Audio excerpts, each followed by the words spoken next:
제가 기도하겠습니다. 하나님 아버지 감사합니다. 우리 교회 사랑 교구를 주님께서 함께 만나게 하시고 내 구역들이 한 마음이 되어 아름다운 찬양을 하나님 앞에 올려드렸습니다. 섬기는 구역장 권찰 그리고 모든 구역 식구들이 하나님 앞에 늘 동일한 마음으로 예배하게 하시고 하나님을 찬양하는 것이 기쁨과 또한 은혜가 되게 하여 주옵소서.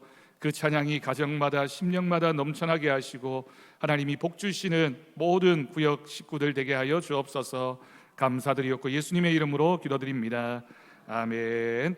할렐루야. 네, 반갑습니다 여러분.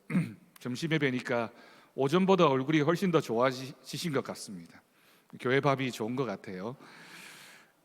저희 집에 얼마 전에 좀 재밌는 일이 있었습니다. 지금 조금 진행 중이긴 한데 저희 증조 할아버지가, 저는 한 번도 이제 살아계신 모습을 뵌 적이 없지만 저희 증조 할머니는 백수를 하셔서 제가 고등학교 때 돌아가셨거든요. 뵌 적이 있지만 저희 증조 할아버지는 뵌 적이 없습니다. 김도자 지자를 쓰시는 분인데 이름이 되게 멋지지 않습니까? 길도자에 알지자를 쓰시는 분인데 이분이 저희 집에서 처음으로 교회를 다니기 시작하셔서 이제 기북이라는 곳에 교회도 이제 설립할 때 함께 참여하시고 초대 장로님이 되셨던 분입니다. 이제 그 할아버지가 돌아가시면서 아무 말 안 하고 돌아가셔서 남은 땅이 있었나 봅니다. 그래서 얼마 전에 우리 오촌 아저씨 되는 분이 그런 땅이 있다라는 걸 이제 발견하신 거예요. 이분이 이제 도청의 공무원으로 은퇴하신 분인데 이제 어떻게 하다 보니까 알게 됐나 봐요. 그 땅에 어느 분이 지금 살고 계셔서 이 땅을 좀 매매를 했으면 좋겠다라고 해서 이제 소문을 내 보니까 이제 그 땅이 이미 돌아가신 지 얼마나 50년도 더 됐겠죠. 하여튼 그 할아버지가 이제 돌아가시면서 남은 땅인데 가족들도 모르는 땅이었던 겁니다. 근데 예전에는 형제가 되게 많았잖아요. 그러니까 우리 증조 할아버지의 자녀들이 되게 많았을 거 아닙니까? 그 자녀들이 그런데 지금 살아계신 분이 아무도 없습니다. 그러니까 다 돌아가셨어요. 워낙 제일 막내 할아버지가 여기 청산교회 원로 목사님이었던 김성택 목사님이 제일 막내 할아버지였기 때문에 그 할아버지까지 돌아가시고 이제 아무도 없는 겁니다. 그 사모님만, 할머니만 지금 계시거든요. 다 돌아가셨어요. 그러니까 그 밑에 이제 손자, 손녀들이 이제 그 유산을 이제 상속을 받아야 되는데 할아버지 형제들이 되게 많았지 않습니까? 근데 저희 할아버지 집만 하더라도 7남매거든요.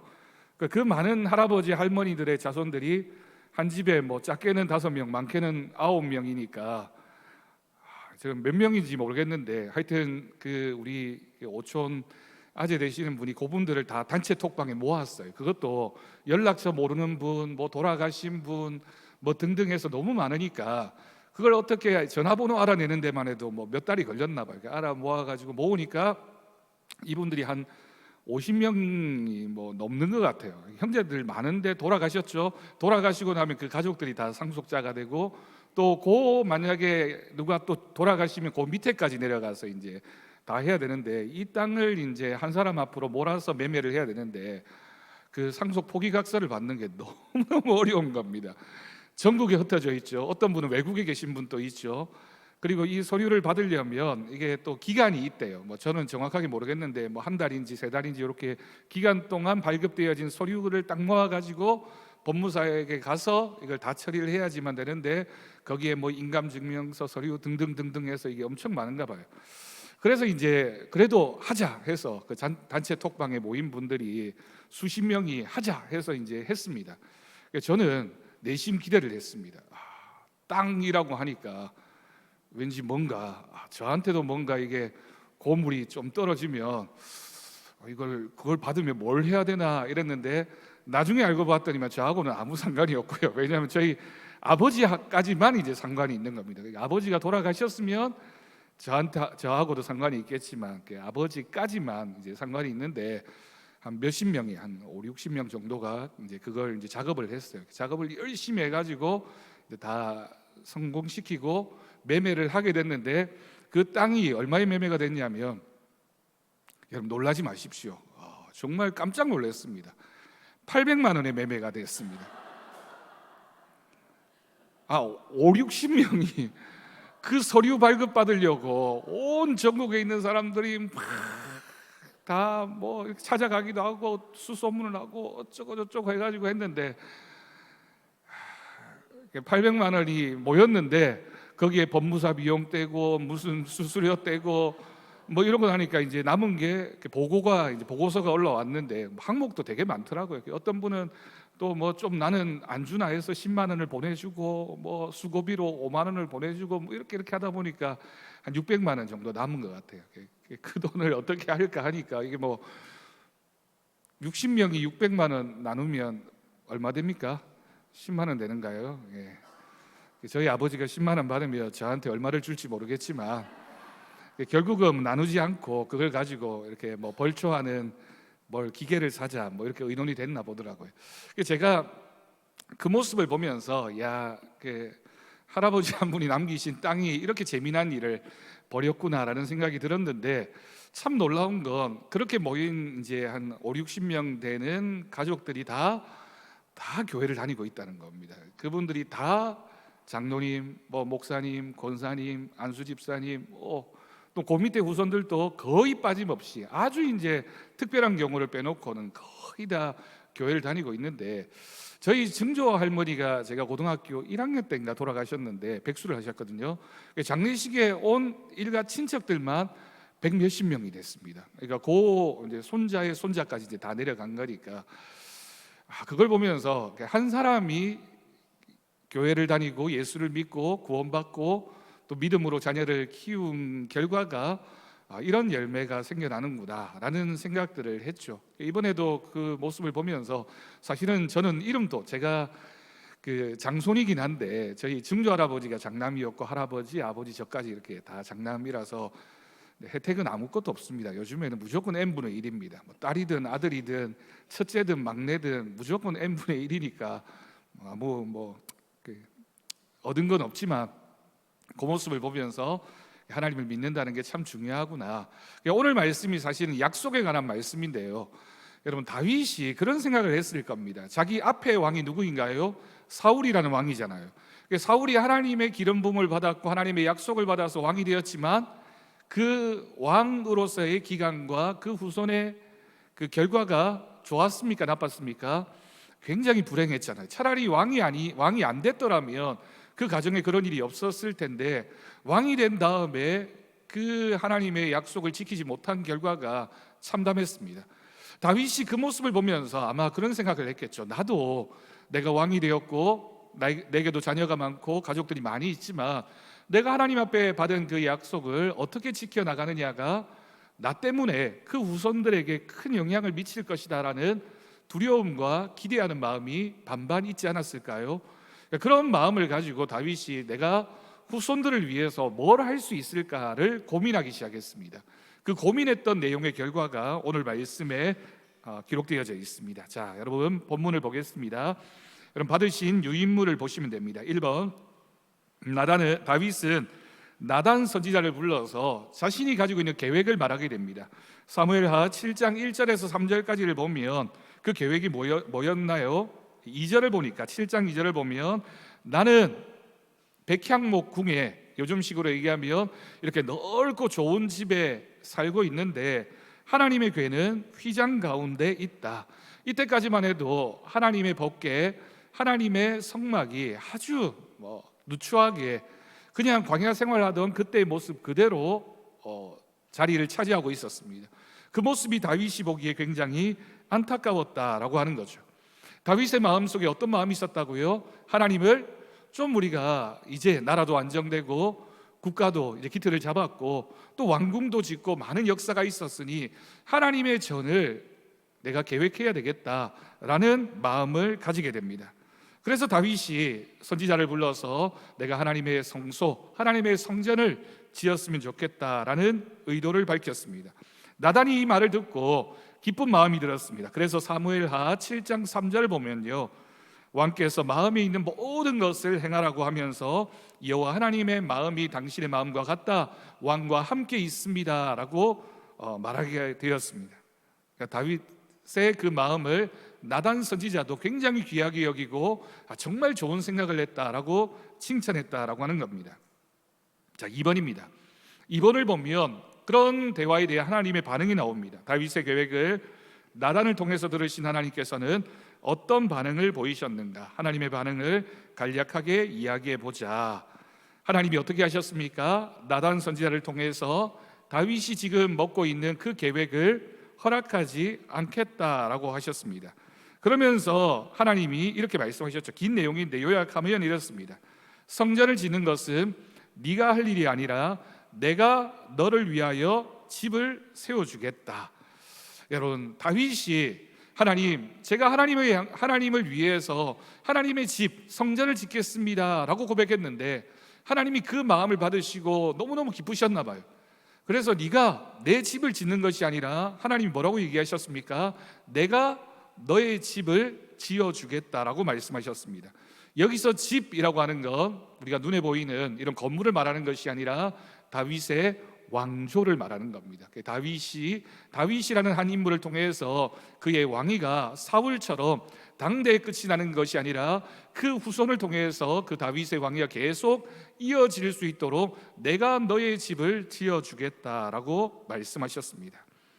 놀라운 하나님의 축복이지 않습니까? 다윗이 하나님의 집을 짓겠다라는 아름다운 마음을 가졌을 때 하나님은 그 마음을 물론 다윗에게 지으라고 말씀하시지 않으셨지만 그 마음을 받으시고 내가 너의 집을 짓겠다라고 말씀하셨던 겁니다. 자, 3번입니다. 다윗에게 주신 하나님의 언약을 몇 가지 내용으로 분류할 수 있습니다. 사무엘하 7장 전체를 보면 이 내용을 가리켜서 우리가 구분해서 다윗 언약이라고 부릅니다. 구약 성경에는 몇 가지 언약이 나오는데요. 그 중에 오늘 우리가 7장에서 읽게 되는 이 언약을 다윗 언약이라고 부릅니다. 다윗 언약이 몇 가지 내용이 있어요. 제가 정리합니다. 7장 9절을 보면요, 다윗의 이름과 나라를 위대하게 하겠다라고 하는 약속입니다. 하나님께서 다윗의 이름 그리고 그 나라를 위대하게 만들겠다라고 하는 약속을 주셨고요. 두 번째 약속은 뭐냐면 10절에 있습니다. 이스라엘 백성들에게 안식을 주시겠다라고 약속하십니다. 세 번째 약속은 13절에 있습니다. 다윗의 몸에서 날 자식 다윗의 자손을 통해서 왕위를 세워가겠다. 이제 이 약속이 솔로몬을 통해서 이루어지게 되죠. 다윗의 자손을 통해 왕위를 세우시겠다라고 하는 약속이고 그 왕위를 영원히 너의 집에 있게 하겠다. 그래서 이 약속이 나중에 북이스라엘은 계속해서 왕이 바뀌게 되지만 남유다 다윗의 왕가는 계속해서 이어지게 됩니다. 네 번째 약속의 핵심은 14절에 나와 있습니다. 다윗이 하나님께 받은 약속은 하나님의 아버지 되심과 사랑의 징계입니다. 하나님은 다윗의 아들에게 아버지가 되어주시겠다. 잘못할 때는 사람을 통해 징계하시지만 징계한다 할지라도 그 사랑을 결코 거두지 않겠다라고 약속하셨습니다. 여러분, 이게 하나님의 사랑의 방식이죠. 하나님이 우리에게 때로는 징계하시지만 사랑이 끊어지는 건 아닙니다. 왜? 그 징계를 통해서 망하게 하고 없애려고 하는 것이 아니라 돌아오게 하기 위한 하나님의 뜻이기 때문입니다. 그래서 하나님께서 다윗 왕가가 계속 이어질 수 있도록 하셨고 나중에는 바벨론 땅으로 포로 잡혀갔지만 그 큰 징계를 받았지만 다시 돌아오게 한 다음에는 그 다음에 하나님께서 다윗의 후손 가운데 예수 그리스도를 통하여 하나님의 다윗의 언약을 성취하시게 됩니다. 다섯 번째가 그래서 16절에 나와 있는 내 집과 내 나라가 내 앞에서 영원히 보존되고 내 왕위가 어떻게 된다고요? 영원히 견고하게 될 것이다. 너와 맺은 약속이 영원히 지켜질 것이다 라고 하나님이 말씀해 주셨습니다. 부분적으로는 솔로몬을 통해서 성취되어졌지만 결국에는 누구를 통해서 성취되어진다고요? 예수 그리스도를 통해서 다윗의 자손 예수 그리스도를 통하여 이 약속이 지켜지게 됩니다. 자, 4번입니다. 이 계약의 내용이 사울 왕에게 주신 것과 다른 것이 있다면 그것은 무엇인가?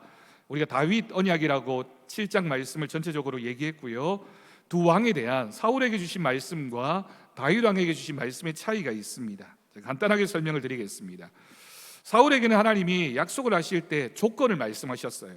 예를 들어서 사무엘상 13장 13절 14절을 보면 하나님 앞에 순종할 경우에는 왕위를 유지할 수 있겠지만 네가 불순종하게 되면 네 왕위를 하나님이 뺏어가겠다라고 말씀하셨습니다. 그러니까 이런 말씀을 보면 언약이 있지만 그 언약이 굉장히 조건적이다라고 하는 것을 알 수 있죠. 그렇지만 다윗의 언약은 무조건적인 특징이 있었습니다. 우리가 조금 전에 읽었던 16절 말씀을 보면 영원히 보존되고 내 왕위가 영원히 견고할 것이다 라고 하는 약속이었습니다. 이것이 가장 큰 차이였다라고 하는 거죠. 물론 이렇게 된 데는 원인이 있습니다. 우리가 사울왕의 이야기를 통해서 배웠던 것처럼 사울왕은 끊임없이 하나님의 말씀 앞에서 자의적으로 해석하거나 자기 뜻대로 하려고 했습니다. 그러니까 하나님의 말씀을 들은 것 똑같지만 사울은 그 말씀을 듣고 자기 방식대로 해석을 한 거예요. 자기 방식대로 이해하고 자기 방식대로 실천하다 보니까 하나님으로부터 점점 멀어지게 됩니다. 그러나 다윗은 하나님 말씀에 순종했습니다. 때로는 하나님이 야단치시고 징계를 말씀하셔도 그 말씀에 순종했습니다. 그랬기 때문에 다윗과 맺은 언약은 끝까지 영원할 수 있었다라고 하는 거죠. 자, 5번입니다. 하나님의 약속을 들은 다윗은 어떻게 했느냐?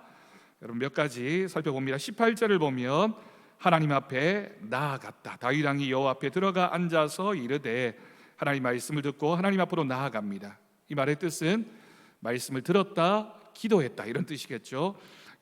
두 번째 18절과 19절을 보면 다윗이 하나님 앞에 고백하고 있는데 내가 어떻다고요? 내가 작은 사람입니다.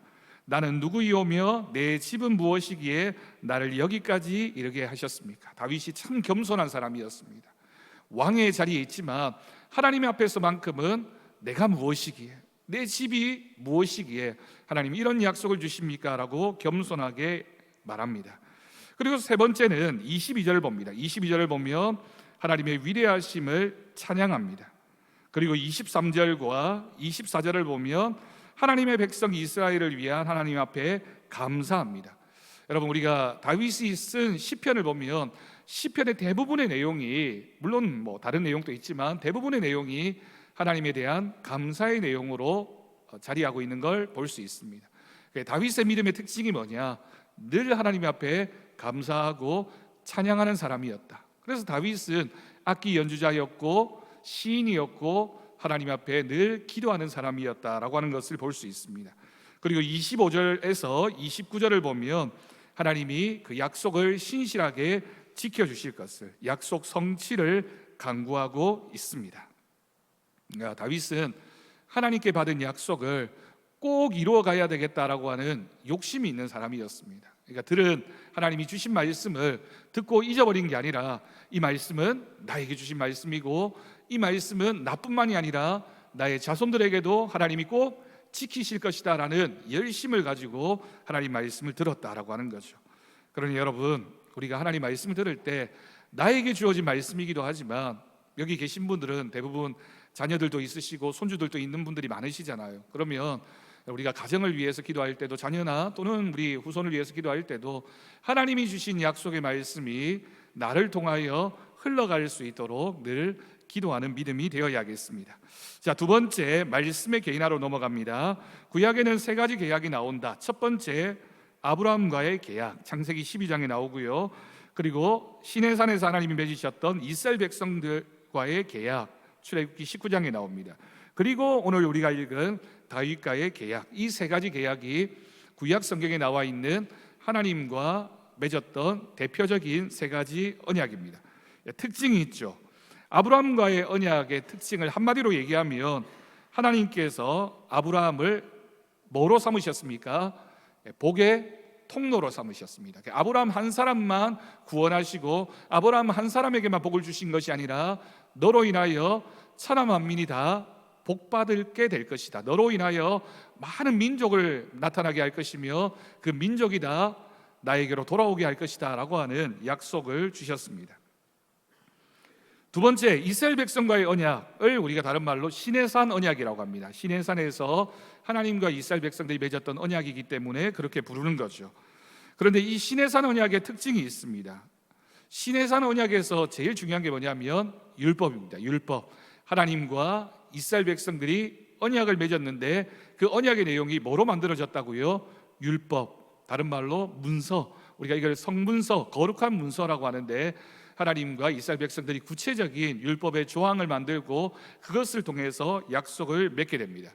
그래서 그 약속은 그 문자 안에 하나님의 약속이 담겨져 있기 때문에 이스라엘 백성들이 어떻게 해야 했습니까? 그 율법을 철저하게 지켜야 했습니다. 너희가 내 명령과 규례와 법도와 율례를 따르면 너는 나의 백성이 되고 나는 너의 하나님이 될 것이다 라고 말씀하셨던 거죠. 그러니까 율법을 지키는 것이 언약의 핵심이었습니다. 자, 마지막 세 번째, 다윗과의 언약은 어떤 언약이었습니까? 영원한 왕권이 다윗을 통하여 이루어지게 될 것이다. 이걸 다윗 언약의 핵심이라고 합니다. 다윗이라고 하는 이 왕권, 그리고 그 왕가를 통해서 하나님의 약속이 성취되어진다는 겁니다. 그래서 다윗 언약의 결론이 뭐냐면요, 메시아 언약입니다. 다윗을 통하여 누가 이 땅에 오게 된다고요? 다윗의 후손 예수 그리스도가 이 땅에 오게 된다. 그래서 아브라함의 언약이 이스라엘 시내산 언약으로 확장되어지고, 시내산 언약이 국가를 통해서 다윗을 통해서 이스라엘이라는 국가가 세워졌고, 다윗의 언약이 결국 메시아 언약을 통해서 온 인류가 아브라함에게서 시작되어진 그 약속이 온 민족과 열방이 구원받게 되는 하나님과의 언약으로 나아가게 되었다라고 하는 겁니다. 자, 세 번째 본문 해석입니다. 1번, 다윗이 하나님의 성전 지을 생각을 한 것은 무엇 때문이었을까요? 1절을 보면 어떤 마음이 있었다고요? 하나님이 나에게 많은 것을 주셨다라고 고백하는 감사의 마음이 있었던 겁니다. 여러분, 우리가 감사하면, 하나님께 받은 것이 감사하는 마음을 가지게 되면 어떻게 될까요? 나는 하나님을 위하여 뭘 할 수 있을까를 고민하게 됩니다. 그렇잖아요, 여러분. 우리가 신앙이 초보적인 단계에서는 하나님 앞에 구하고 달라고 하고, 하나님 저한테 이걸 주시면 제가 너무 좋겠습니다라고 하죠. 근데 신앙이 성숙해지면 어떻게 됩니까? 나에게 주신 것을 보게 되고, 그 주신 것에 대해서 감사하는 마음을 가지고 난 다음에는 우리가 나는 그렇다면 하나님을 위하여 뭘 할 수 있을까? 내가 하나님 앞에 드릴 수 있는 것은 뭘까를 고민하게 됩니다. 다윗이 그런 마음이었다라고 하는 거죠. 2번을 봅니다. 하나님께서는 그런데 왜 다윗의 성전 건축 계획을 거절하셨을까요? 그럼 7장 12절 13절을 보면 성전 건축은 다윗이 아니라 그의 후손 다윗의 아들에게 맡겨졌습니다.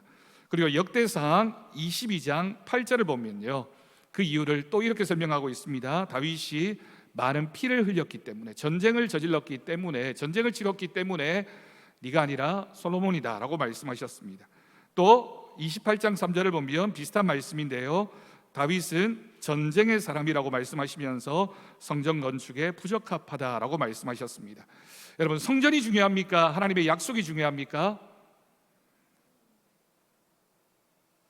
예, 둘 다 중요합니다. 둘 다 중요한데 본질은 뭘까요? 하나님의 약속입니다. 그러니까 성전을 누가 짓느냐가 중요한 게 아니라, 성전을 지을 마음을 가지고 다윗이든 솔로몬이든 하나님 앞에 감사하는 마음으로 성전을 지었습니다. 그런데 하나님은 그 다윗의 집안에게 약속을 주셨죠. 내 왕위를 영원토록 하겠다, 그리고 너를 통하여 온 열방이 하나님의 구원을 받게 할 것이다 라는 말씀을 주셨습니다. 자, 3번입니다. 그 성전을 짓도록 허락하진 않으셨지만 도리어 다윗의 왕국을 세워주시겠다라고 약속하셨다.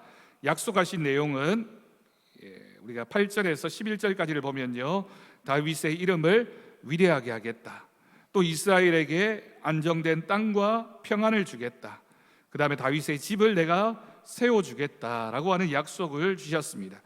그런데 이 약속이 결국 어디로 이어진다고요? 다윗 개인이나 다윗 집안에 머물렀던 것이 아니라 이 약속을 통하여 메시아 언약까지 이어지게 되었다. 다윗의 후손 예수 그리스도가 이 땅에 오게 되었다. 그래서 여러분, 마태복음을 시작하면서 구약 성경이 끝이 나고 말라기에서 끝이 나고 신약 성경으로 넘어가면서 마태복음이 시작되잖아요. 마태복음의 제일 1장에 제일 먼저 나오는 내용이 뭡니까?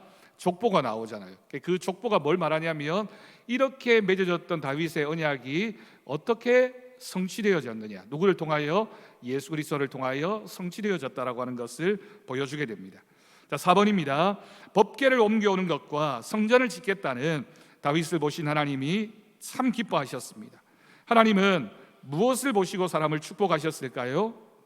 다윗이 하나님이 기뻐하는 모습을 보였던 것은 성전을 건축하겠다, 법궤를 운반하겠다, 그런 행동에 있었던 것이 아니라 하나님이 보신 것은 다윗의 중심, 다윗의 마음, 다윗의 믿음, 다윗이 하나님을 어떻게 바라보고 있는지 그걸 보셨다라고 하는 겁니다.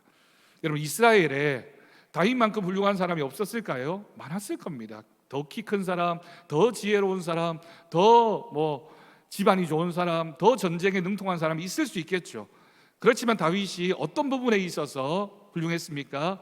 하나님을 너무너무 사랑했습니다. 그리고 하나님 앞에 감사할 줄 아는 믿음이었고, 하나님이 나에게 이렇게 큰 은혜를 주셨으니 나도 하나님을 위하여 뭔가를 해야 되겠다라고 하는 거룩한 욕심이 있는 사람이 바로 다윗이었다라고 하는 겁니다. 그게 바로 하나님이 보셨던 다윗의 중심입니다. 하나님이 사람의 중심을 보신다라고 하는 건 하나님이 우리의 마음, 우리가 얼마나 하나님을 사랑하는지, 하나님 일하기를 사모하는지, 하나님이 기뻐하는 일이 정말 그 사람 마음 중심에 기쁨이 되고 있는지, 아깝거나 힘들다고 불평하거나 원망하거나 억지로 하는 마음이 아니라 하나님이 나에게 기회를 주셨고 하나님이 주신 것에 너무너무 감사해서 하나님이 일하는 것이 너무너무 기쁘고 감사한 사람이 바로 하나님이 보시는 중심의 사람입니다. 자, 네 번째 생활의 적용입니다. 다윗의 기도의 내용을 분류하면 여러분, 이 말씀이 되게 중요합니다. 첫 번째, 값없이 주신 은혜를 겸손하게 감사합니다. 두 번째, 과거에 나타내신 영광을 찬양합니다. 세 번째, 허락하신 축복을 이루어 주시라고 하나님 앞에 기도했습니다. 여러분, 우리가 이런 신앙 유명한 격언이 있습니다. 하나님에 대한 믿음은 하나님에 대한 기억이다, 이런 말이 있습니다. 믿음은 이제 앞에 하나님에 대한 이걸 빼버리면 믿음은 뭐라고요? 기억이다.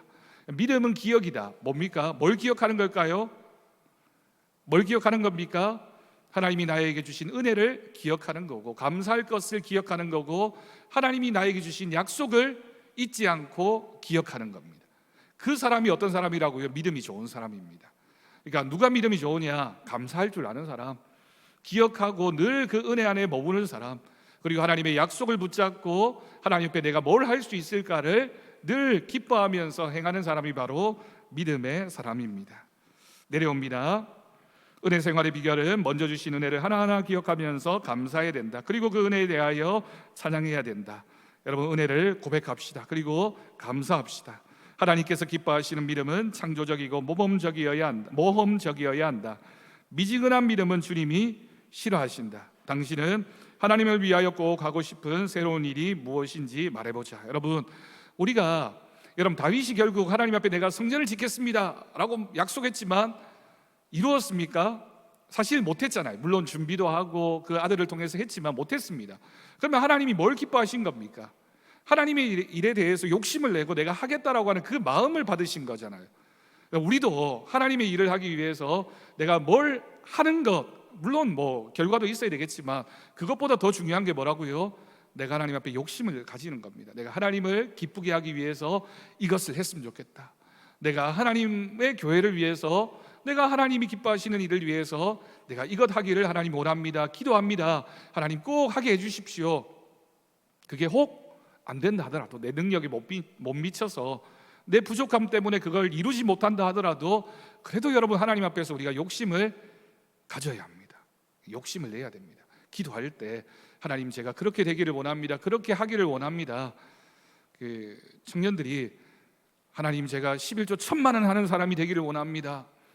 안 될 수 있습니다. 몇이나 될까요? 불가능하겠죠. 하지만 그 마음을 가지고 내가 하나님, 그렇게 열심히 하나님의 일을 위해서 애쓰기를 원하고 하나님 앞에 드리기를 원하고 하나님 기뻐하시는 일을 하겠습니다라고 욕심내고 약속하는 그 마음을 하나님이 얼마나 감사하겠습니까?